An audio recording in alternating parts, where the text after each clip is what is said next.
Hello class, I am Kinzer George and I'm going to be talking about the effects of air pollution.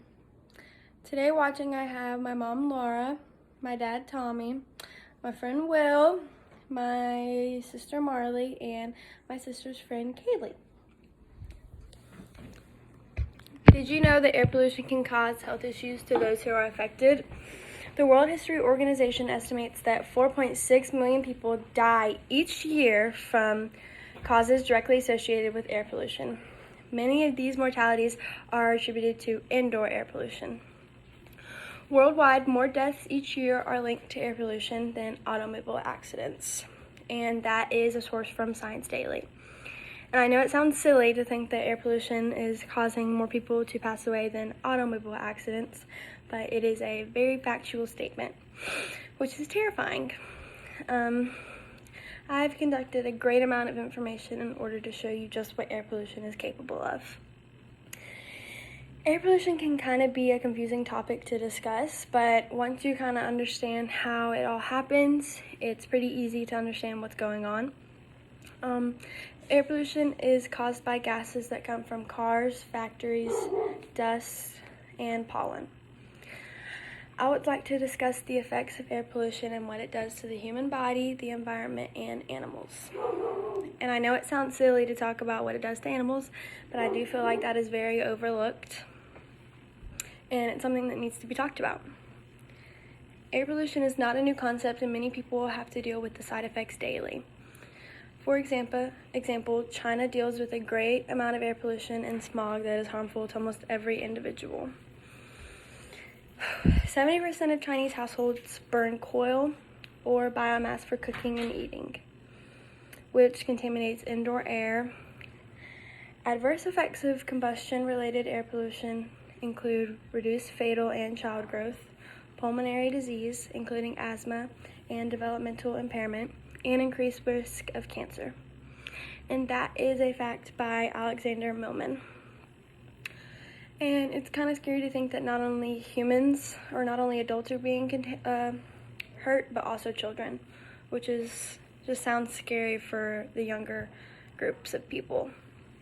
This is a picture of what China looks like when it really starts to get affected by the air pollution. And on this side, it shows what it looks like in full-blown air pollution. And this is what it normally looks like on a good day. The picture shown is just a small glimpse into what air pollution looks like in real life. I believe that air pollution is going to continue to be a major issue in many different countries if necessary precautions are not taken. Air pollution is not just an issue when it comes to human health, but it is also a major issue to the environment as well. The main consequences of air pollution are global warming, acid rain, smog, and ozone depletion. Although precautions have been made to minimize the amount of pollution going into the air, for instance, the Clean Air Act, which is the government's attempt to put an end to air pollution. And although the government is putting out great efforts to end air pollution, it's not quite getting the job done, which sounds so bad to say, but it's still happening every single day. Like when you go get into your car to drive to school or to work, air pollution is being released into the air.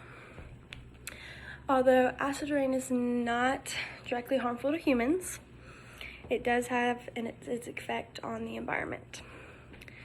For example, acid rain is exactly what it sounds like. It's literally acid coming from the air, which is a side effect of air pollution. But if water and like bodies of water, lakes, streams, rivers, if they have more acid in it, then rainwater can leach aluminum from soil clay particles and then flow into rivers or streams. Not only is acid rain harmful to water, it can also damage trees, which I know this is common knowledge, but we need trees to survive. We need the oxygen, and it would be terrifying to know that trees are slowly dying because of something that we are doing. I have mentioned the effects of air pollution on humans and the environment, but another aspect is the effects on animals. And I know that, like I said, animals can be overlooked, and they are overlooked, but they need the attention just as much as the humans and the environment do, because they are also important. They're important in many different ways because, like my family, we eat deer meat. And we don't necessarily survive off of deer meat, but there are many families that do, and that is the way that they get supper on the table every night. And it would be terrifying if animals started to die due to actions that humans are doing. Animals depend on trees for oxygen just the same as humans do.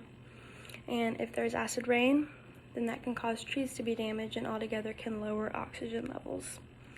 It's kind of like a ripple effect. If the environment is in danger, then humans will be in danger, and then slowly animals will be in danger.